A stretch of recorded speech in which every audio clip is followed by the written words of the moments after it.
আজকের গল্প বিভূতিভূষণ বন্দ্যোপাধ্যায়ের নুটি মন্তর। হাবু নাপিতের ছেলে, সুতরাং রীতিমতো তার বুদ্ধি। পায়রাগাছির গুণিন রোজা এই অঞ্চলে প্রসিদ্ধ। সে নাকি মন্ত্র বলে সাপ হতে পারে, বাঘ হতে পারে, কি না হতে পারে। লোহার সিন্ধুকে কিংবা বাড়িতে বড় বড় হবসের চবসের কুলুপ লাগানো আছে। পায়রাগাছির রোজা বা ওঝা এসে কি মন্তর বিড়বিড় করে বলে, দুবার তালা ঝমঝম করে নড়লে আর তালা সব গেল বেমালুম খুলে। এ কত লোকের সচক্ষে দেখা। রায়েদের কলম আমবাগানে বিকেলবেলা কেউ কেউ নাকি দেখেছে রোজা কলমের আম পাড়ছে। হয়তো লোকে ধরতে গিয়ে দেখলে খরগোশ লাফাতে লাফাতে বাগানের উত্তর দিকের বেড়া ডিঙিয়ে পালিয়ে গেল।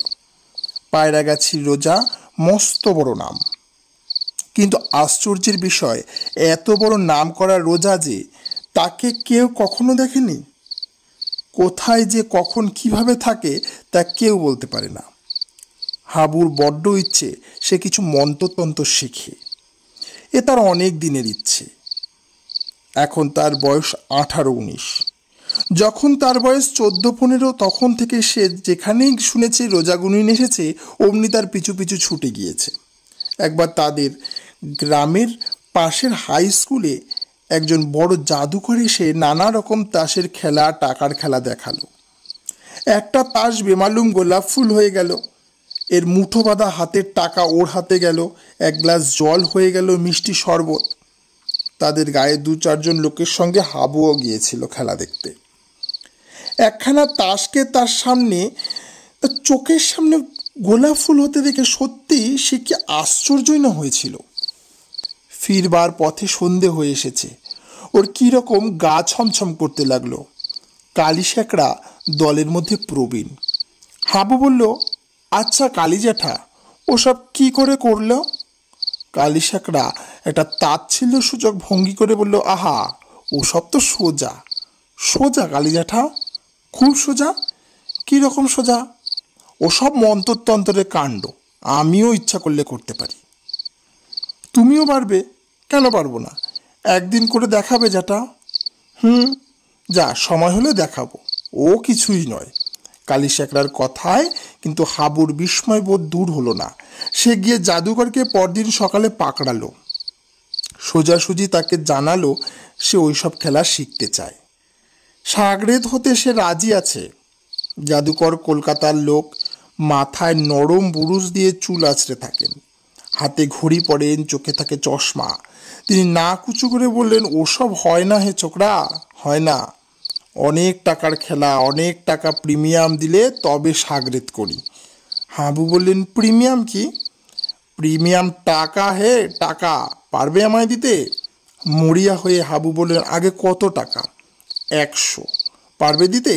আগে না, অত টাকা কখনো একসঙ্গে দেখিনি। তবে ফিরে যাও, এসব অমনি হয় না, কিছু কম করে নিন। 200।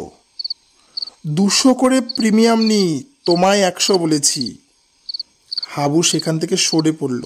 অত টাকার শিখিও দেখবার ক্ষমতা নেই তার। জাদুবিদ্যা শেখবার সৌভাগ্য কি সকলের ঘটে? কেটে গেল বছর 3। এই 3 বছরে তার জীবনে নতুন কিছু ঘটল না। এই অজপাড়া গায়ে জীবন এক রঙা ছবির মতো একঘেয়ে। ঠিক এই সময় একদিন হাবু দুপুরে মাছ ধরতে নদীতে গেছে। সেই সময় দেখল একটা লোক আমবাগানের ছায়ায় বসে আপন মনে কতগুলো ঢিল নিয়ে খেলছে। হাবু একটু এগিয়ে গিয়ে দেখল লোকটা একটা ঢিল হাতে নিয়ে ছুঁড়ে দিতেই সে মস্ত বড় একটা কোলা ব্যাঙ হয়ে গেল, লাফিয়ে লাফিয়ে পালালো। আর একটা ঢিল ছুটতেই সেটা হয়ে গেল একটা ছেলেদের 2 চাকার খেলনা গাড়ি, কিন্তু সে গাড়ি গড়গড় করে গড়িয়ে চোখের বাইরে অদৃশ্য হলো। আর একটা ঢিল হিল হিল করতে করতে একটা সাপ হয়ে চলে গেল। একটা ঢিল এক মুঠো আবির হয়ে ছত্রাকারে ছড়িয়ে মাটি রাঙিয়ে দিল। হাবু সেখানে গিয়ে দাঁড়াতেই লোকটা ওর মুখের দিকে চেয়ে ফিক করে হেসে বলল, কি? স্তম্ভিত ও ভীতু হাবু কোনো কথা না বলে একেবারে লোকটার পা ঝরিয়ে ধরতে গিয়ে হোঁচট খেয়ে পড়ল। গাছতলায় লোকটা নেই। হাবু বিভ্রান্ত চোখে চারিদিকে চেয়ে দেখল, অত বড় আমবাগানের কোথাও সে নেই। 2 মিনিট হাবু দাঁড়িয়ে রইল আড়ষ্ট হয়ে। হঠাৎ সে দেখল হাত 10 দূরে সেই ব্যক্তি দাঁড়িয়ে মৃদু মৃদু হাসছে। হাবু কাতর কণ্ঠে বলল, আমাকে দয়া করুন। বলল, কি দয়া? হাবু বলল, পায়ে ঠেলবেন না এমন করে, আমাকে আপনার চাকর করে রেখে দিন। আমি অনেক ভাগ্যে আপনার দেখা পেয়েছি। আমি গরিব লোক, চাকরে আমার কি দরকার? তাছাড়া আমার হাতে অনেক চাকর। এই দেখ। বলেই লোকটা একটা ঢিল গাছের উপরে ডালের দিকে অবহেলার সঙ্গে ছুঁড়ে মারতে ঝরঝর করে একরাশ আম পড়ল। হাবু একবারে স্তম্ভিত। আম আসে কোথা থেকে এই কার্তিক মাসে? পাড়া গায়ের কোনো গাছেই এ সময় আম তো দূরের কথা, আমের বৌলও নেই। পাকা আম ঝুড়িখানেক তার সামনে। লোকটা বললে, খাবার জল? এই যেমন একটা ঢিলের ছোড়া। অমনি গাছের গুড়ি এক জায়গায় একেবারে ফুটো হয়ে কলের মুখে যেমন জল পড়ে তেমন জল পড়তে লাগলো। লোকটা হাত নেড়ে ইঙ্গিত করে বলল, খাও, ভালো জল। হাবু কাতর সুরে বলল, আমায় সাগরেদ করে রাখুন। কি সর্বনাশ! সাগরেদ? আমি ওস্তাদ নই। আমায় দয়া করুন। লোকটা হি হি করে হেসে উঠল। ও কি! মুখের ফাঁক থেকে ঝাঁকে ঝাঁকে লাল নীল বেগুনি রঙের ডানাওয়ালা প্রজাপতি চারিদিকে ছড়িয়ে পড়তে লাগলো। লোকটাকে? এর উত্তর লোকটা দিল, বলল, পায়রাগাছি যান। জানো উত্তর দিকে, আমার সঙ্গে সেখানে দেখা করো। হাবু হা করে রইল। ইনি তবে পায়রাগাছির সেই গুণিন? সবাই বলে উনি নুটি মন্তর জানেন, অর্থাৎ মন্ত্র বলে অদৃশ্য হতে পারেন। আজ সে নিজে তার প্রমাণ পেয়েছে। হাবু হাত জোর করে বলল, আমায় দয়া করুন। পায়রাগাছির রোজা এবার নরম সুরে বলল, শেখাতে পারি নুটি মন্তর, কিন্তু ছোকরা তুমি এ পথে কেন? এ পথে কেবল তারাই আসতে পারে যাদের বাসনা কামনা ক্ষয় হয়ে গেছে। কত লোভের পথ খুলে যাবে দেখো। আচ্ছা বসো, দিচ্ছি তোমায় মন্তরটা শিখিয়ে। কিছুদিন কেটে গেল। হাবু এখন নুটি মন্তর শিখে সম্পূর্ণ অদৃশ্য হতে শিখেছে। সঙ্গে সঙ্গে সে আবিষ্কার করলো সে একজন ভীষণ চোর। যে ঘরে যায় ভালো ভালো জিনিস সব চুরি করতে ইচ্ছে হয়। খাবারের দোকানে গেলে ইচ্ছে হয় খাবারের হাঁড়ি ফাঁক করে। সে যে চোর তা সে কখনোই জানতো না। একদিন এক বন্ধুর বাড়ি গিয়ে দেখলো মস্ত বড় একটা ইলিশ মাছ এনেছে বন্ধুর বাবা। রোয়াকে সেটা পড়ে আছে। বন্ধুর মা ঘরে ঢুকেছেন বাটি আনতে। ওর লোভ হলো, মাছটাকে নিয়ে দৌড় দেয়। হাবু ভয়ে তখনই দৃশ্যমান হয়ে গেল। বন্ধুর মা ওকে দেখে বললেন, ও মা, হাবু কোথায় দিয়ে এলি? তোকে তো দেখলাম না দরজা দিয়ে আসতে। এইমাত্র তো ঘরে বটি আনতে গিয়েছি। হাবু হেসে চুপ করে রইল। একদিন আরও গুরুতর ব্যাপার ঘটল। পাড়ায় গাঙ্গুলিরা বড় লোক। তাদের বাড়ির ওপরের তলার খাটে একছড়া দামি সোনার হার কে ফেলে রেখেছে। হাবু কৌতূহলবশত গাঙ্গুলিদের তেতলায় অদৃশ্য অবস্থায় বেড়াতে গিয়ে লোভ সামলাতে না পেরে সেই হার হাতে নিয়ে নেমে এলো। সেও অদৃশ্য, তার কাছে সে জিনিস থাকবে তা অদৃশ্য। কেউ কিছু টের পেল না। তারপর যখন জানা গেল হার চুরি গিয়েছে, তখন গাঙ্গুলিদের বাড়িতে হইচই পড়ে গেল। গাঙ্গুলিদের বড় মেয়ের হার সেটা, আর সে কি কান্না! সবাই মিলে তাকে অপমান উৎপীড়ন করতে লাগলো। সে কেন এত অসাবধান? কেন সে হার খাটের উপর ফেলে রেখেছিল? অবশেষে সন্দেহ গিয়ে পড়ল এক বৃদ্ধা দাসীর ওপর। তার উপর শুরু হলো নির্যাতন। পুলিশে খবর দিয়ে তাকে ধরিয়ে দেওয়ার ব্যবস্থা হতে লাগলো। কিন্তু হাবুর সবচেয়ে অসহ্য হলো গাঙ্গুলিদের মেয়ের সেই হাপুস নয়নে কান্না। মেয়েটির সঙ্গে তার স্বামীর বনিবনাও নেই, বাপের বাড়িতে পড়ে থাকে। এমন মেয়ের কোনো মান থাকে না বাপের বাড়ি। বৌদিদিরা একেই তো তাকে দাঁতে পেশেন। তারপর সে বাপের দেওয়া হাড় ছাড়া খুইয়ে ঘোর অপরাধে অপরাধিনী। হাবু অদৃশ্য হয়ে সব দেখছিল। হাড়ও তার পকেটেই ছিল। আর সহ্য করতে না পেরে হাড় ছড়াটা সে বালিশের তলায় রেখে দিল। সেখান থেকে সে মেয়েটি প্রথম হাড় আবিষ্কার করল।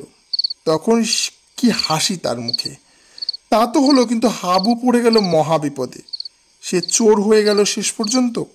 এ কি ভয়ানক প্রলোভন সে পড়েছে! পদে পদে প্রলোভন। পদে পদে সচ্চরিত্রতার পরীক্ষা দিতে হচ্ছে তাকে। মনের বল ক্ষয় হয়ে যাচ্ছে দিন দিন। লোভ সামলাতে সামলাতে গলদঘর্ম। অদৃশ্য না হয়ে থাকা যায় না, অদৃশ্য হলেও বিপদ। এ কি সর্বনাশা মন্ত্র! মাসের পর মাস কাটে এই ঘোর অগ্নি পরীক্ষার মধ্যে দিয়ে। হাবু ইতিমধ্যে এক বিয়ে বাড়ির ভাড়ারে ঢুকে শেরখানেক সন্দেশ মেরে দিল। পরেক্ষণেই জাগলো অনুতাপ ও তীব্র অনুতাপ। সে কোথায় নেমে চলেছে দিন দিন। পায়রাগাছির রোজা একই সর্বনাশ তার করে দিল। কিছুতেই অদৃশ্য হবার প্রলোভন সামলানো যায় না, কিছুতেই ভোলা যায় না নুটিমন্তর। নুটিমন্তর তার জীবনের অভিশাপ। বছরখানেক এভাবেই কেটে গেল। কত খুঁজলে পায়রাগাছি রোজাকে কেউ সন্ধান দিতে পারলে না। একদিন হাবু সে আমবাগান দিয়ে যেতে যেতে সেই একই গাছের তলায় দেখল পায়রাগাছি রোজা সেই রকম ঢিল ছুঁড়ে খেলা করছে। ওর দেহে বিদ্যুতের স্রোত বয়ে গেল। সন্ধান মিলেছে এতদিন পরে। ও ছুটে এগিয়ে কাছে গেল। ঢিল একটা ব্যাঙ হয়ে লাফাতে লাফাতে পালালো। একটা ঢিল সদ্য কাটা ধাড়ি ছাগলের মুন্ডু হয়ে গড়াগড়ি খেতে খেতে চলে গেল। এক ঝাঁক ছাতারে পাখি রোজার মুখের মধ্যে থেকে বের হয়ে উড়ে গেল। হাবু ছুটতে ছুটতে পাছে রোজা অদৃশ্য হয়ে যায়, গিয়ে ওর পায়ের উপর পড়ল। রোজা প্রশান্ত হাসির সঙ্গে বলল, কি হয়েছে? আমায় বাঁচান। কি ব্যাপার? আপনি সব জানেন, আপনি অন্তর্যামী। ওস্তাদজি, নুটি মন্ত্রের কবল থেকে আমায় উদ্ধার করুন। আমার চরিত্র গেল, মনের শান্তি গেল, সব গেল। এই আপনি ফিরিয়ে নিন। রোজা মৃদু মৃদু হেসে বলল, একবার মন্ত্র দিলে আর ফেরত হয় না। হয় না? হাবু ভয়ে শিউরে উঠল। তবে কি জীবন ভর এই সর্বনেশে মন্ত্রের ভার বইতে হবে তাকে?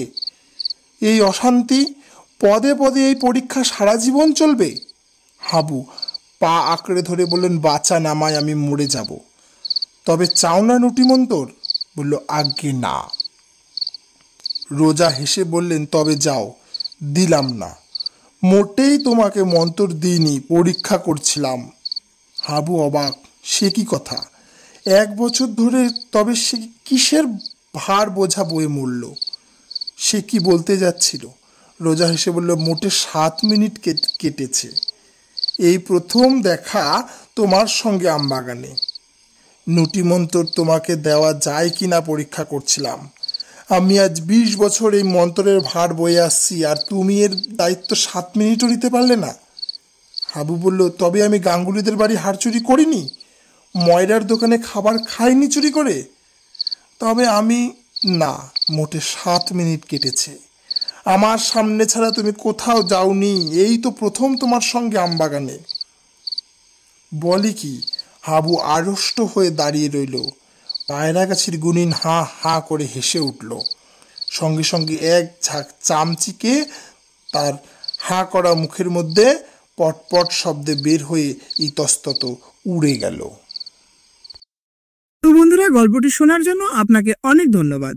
যদি গল্পটি আপনার ভালো লেগে থাকে তাহলে লাইক বাটনে ক্লিক করে আপনার ভালো লাগার ছাপ রাখুন, আর কমেন্টে জানান আপনার গল্পটি কেমন লাগলো। আর এখনো যদি সাবস্ক্রাইব না করে থাকেন তাহলে সাবস্ক্রাইব বাটনে ক্লিক করুন, আর গল্পটি বন্ধুদের কাছে শেয়ার করতে ভুলবেন না। ধন্যবাদ।